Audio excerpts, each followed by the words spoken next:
अस्सलाम वालेकुम। आज के इस वीडियो में हम बात करेंगे कि हम PHP फाइल से डेटाबेस में से रिकॉर्ड डिलीट कैसे करेंगे। प्रीवियस वीडियो में मैंने आपको एक बात बताई थी कि हमने कोई भी क्वेरी रन करनी है, बेशक वो ऐड की है, अपडेट की है, डिलीट की है या फिर सिलेक्ट की है। हमने कोई भी क्वेरी रन करनी है तो उसके सिंपल 3 स्टेप्स हैं। आपने डेटाबेस के साथ कनेक्शन स्टैब्लिश करना है, सेकेंड आपने क्वेरी राइट करनी है और थर्ड आपने क्वेरी रन करनी है। प्रीवियस वीडियो में हमने क्या किया था? प्रीवियस वीडियो में हमने सिलेक्ट की क्वेरी के थ्रू डेटाबेस से डाटा लेके तो हमने एक टेबल की फॉर्म में यहाँ पे दिखाया था। इस वीडियो में हम क्या करेंगे? इस वीडियो में हम हर रिकॉर्ड के सामने एक डिलीट का बटन बनाएंगे और जिस डिलीट के बटन पे क्लिक करेंगे वो रिकॉर्ड डिलीट हो जाएगा। तो सबसे पहली चीज़ यहाँ पे ये कि आप स्टेप्स याद रख लें कि अगर आपने कोई भी रिकॉर्ड डिलीट करना है तो उसके लिए कौन कौन से स्टेप्स हैं। पहली चीज़ ये कि आपने यहाँ पे डिलीट का बटन बनाना है एंकर टैग के थ्रू, और जब आप यहाँ पे डिलीट के बटन पे क्लिक करेंगे तो जिस रिकॉर्ड के सामने डिलीट पे क्लिक करेंगे उस रिकॉर्ड की आईडी आप सबमिट करेंगे गेट मेथड के थ्रू।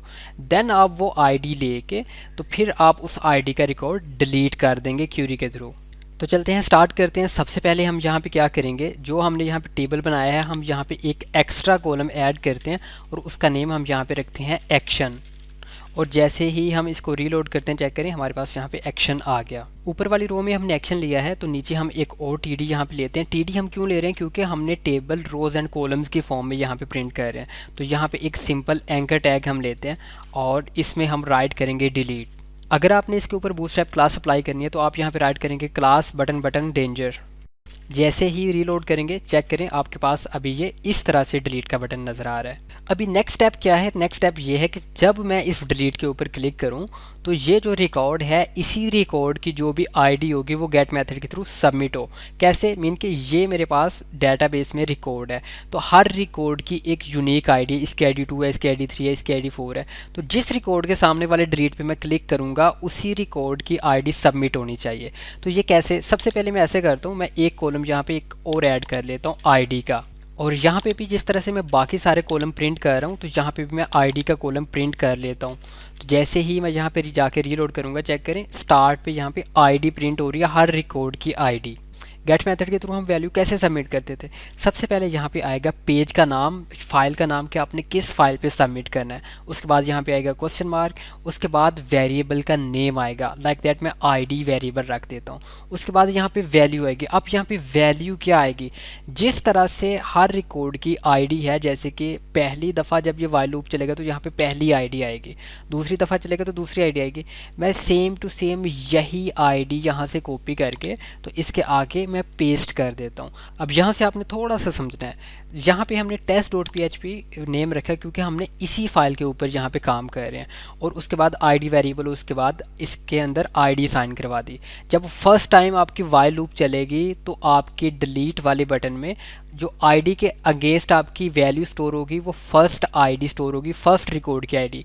दूसरी दफ़ा चलेगी तो दूसरे डिलीट के बटन में आपकी दूसरे रिकॉर्ड की आईडी स्टोर होगी। हम यहाँ पे रीलोड करके जैसे ही चेक करते हैं, मैं जैसे ही डिलीट बटन पे क्लिक करूँगा तो चेक करें सबसे टॉप पे यहाँ पे आपने यूआरएल में देखना है कि आईडी इक्वल टू 2 यहाँ पे आ रहा है। अगर मैं दूसरे रिकॉर्ड के डिलीट पे क्लिक करता हूँ तो अब आईडी इक्वल टू 3। अगर मैं लास्ट वाले पे डिलीट पे क्लिक करता हूँ तो आईडी इक्वल टू 4। यहाँ पे हमारा फर्स्ट स्टेप कंप्लीट हो गया कि हमने डिलीट बटन यहाँ पे बनाना था और गेट मेथड के थ्रू एक आईडी सबमिट करनी थी। मीन के जिस रिकॉर्ड के अगेंस्ट जो भी बटन है जब मैं उस पर क्लिक करूँगा तो उसी रिकॉर्ड की जो भी आईडी होगी वही सबमिट होनी चाहिए। अब यहाँ पे सेकंड स्टेप ये है कि जो हम गेट मेथड के थ्रू यहाँ से सबमिट कर रहे हैं वो हमने ऊपर PHP सिंटैक्स में यहाँ पे लेना है और गेट मेथड के थ्रू वो आईडी लेके तो हमने उस आईडी का रिकॉर्ड डिलीट करना है।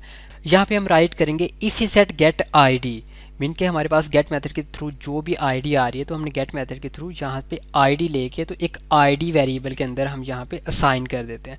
यहाँ पे हम एको करके चेक कर लेते हैं एको $आईडी, और जैसे ही हम इसको रीलोड करते हैं चेक करें अगर मैं फर्स्ट डिलीट पे क्लिक करूँगा तो जो भी उसकी आईडी है वो प्रिंट हो गई। इस पे क्लिक करता हूँ तो जो इसमें आईडी है वो आ गई। मीन के मैं जिस डिलीट पे क्लिक करूँगा उसी की आईडी ऊपर आ रही है। अब नेक्स्ट स्टेप ये कि मैंने क्वेरी राइट करनी है। यहाँ पे मेरे पास अब आईडी आ रही है, मैं जिस भी रिकॉर्ड के डिलीट पे क्लिक करता हूँ उस रिकॉर्ड की मेरे पास आईडी आ रही है। अब मैंने क्या करना है, अब हम यहाँ पे क्वेरी राइट करेंगे $क्वेरी इक्वल टू, और डिलीट की क्वेरी क्या है? डिलीट फ्रॉम यूजर्स कि यूज़र्स वाले टेबल से हमने डिलीट करना है। वेयर आईडी इक्वल टू, अब यहाँ पे आईडी हमने कौन सी देनी है, आईडी हम वही देंगे जो हमने गेट मेथड से ली है, जो हमारे $ID में स्टोर है। तो हम यहाँ पे $ID राइट कर देंगे। इसके बाद हमने क्यूरी को रन करना है, तो हम यहाँ पे राइट करते हैं $run equal to MySQLi query. इसमें दो वेरिएबल्स आएंगे, $कौन, क्योंकि हमने डेटाबेस के साथ पहले से कनेक्शन इस्टेब्लिश कर लिया है। दूसरा वेरिएबल यहाँ पे आएगा $क्यूरी, कि हमने किस क्यूरी को रन करना है। एक चीज़ आपने यहाँ पे और माइंड में रखनी है, आपने देखना है कि अगर आप पहले से कोई क्यूरी रन कर रहे हैं और उसको अगर आपने क्यूरी का वेरिएबल का नेम दिया हुआ है, आप अभी कोई दूसरी क्यूरी रन कर रहे हैं तो उससे आप एक डिफरेंट नेम दे दें। लाइक दैट कि यहाँ पे अभी मैं इसको क्यूरी2 नेम दे देता हूँ, क्यूरी2, और इसको मैं run2 नेम दे देता हूँ। यहाँ पे $कौन ही आएगा, क्योंकि ये तो सेम ही रहेगा डेटाबेस के साथ जो आपने कनेक्शन इस्टेब्लिश किया है। तो जैसे ही मैं यहाँ पे आता हूँ और मैं इस पेज को रीलोड करता हूँ, इस तरह से मैं जिस डिलीट के ऊपर क्लिक करूँगा, लाइक दैट कि मैं किन्जा वाले रिकॉर्ड के डिलीट पे क्लिक करता हूँ।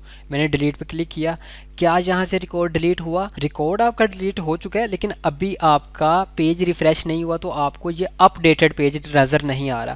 जैसे ही मैं यहाँ पे डेटाबेस में आता हूँ, मैं इसको रीलोड करता हूँ, तो चेक करें यहाँ से दूसरा रिकॉर्ड डिलीट हो गया। अब हम यहाँ पे क्या करेंगे, अब हम यहाँ पे कंडीशन लगाएंगे, अगर तो हमारी डिलीट वाली क्वेरी रन हो गया, मीन कि जो भी रिकॉर्ड डिलीट हो गया उसके बाद हमारा पेज रीलोड हो जाए, सो दैट हमें फ्रेश रिकॉर्ड मिले। तो हम यहाँ पे राइट करते हैं if is set run two, कि अगर तो डिलीट वाली क्यूरी आपकी रन हो गई है तो हेडर हम यूज़ करते हैं पेज को रीडायरेक्ट करने के लिए।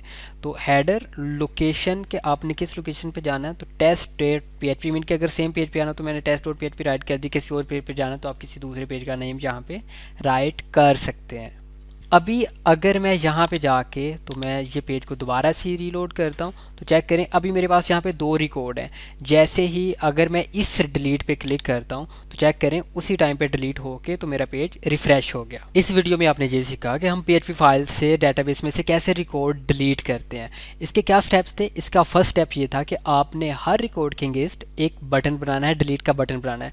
जब आप उस डिलीट के ऊपर क्लिक करें तो जो भी रिकॉर्ड आपका प्रिंट हो रहा है उसी कोड की आईडी आप गेट मेथड के थ्रू सबमिट करेंगे। सेकंड स्टेप फिर आपका ये है कि आपने जो आईडी सबमिट किया वही आईडी गेट मेथड के थ्रू लेके आप आईडी वेरिएबल के अंदर असाइन करेंगे। यहाँ पे डिलीट की क्वेरी राइट करेंगे कि delete from user where ID equal to, जो आपने गेट मेथड के थ्रू आपके पास आईडी आई है उसी आईडी का रिकॉर्ड डिलीट करो। उसके बाद आप क्वेरी को रन कर देते तो आपका रिकॉर्ड डिलीट हो जाता है। होपफुली आपको वीडियो अच्छी लगी होगी। मिलते हैं नेक्स्ट वीडियो में, तब तक के लिए अपना ख्याल रखिए। अल्लाह हाफिज़।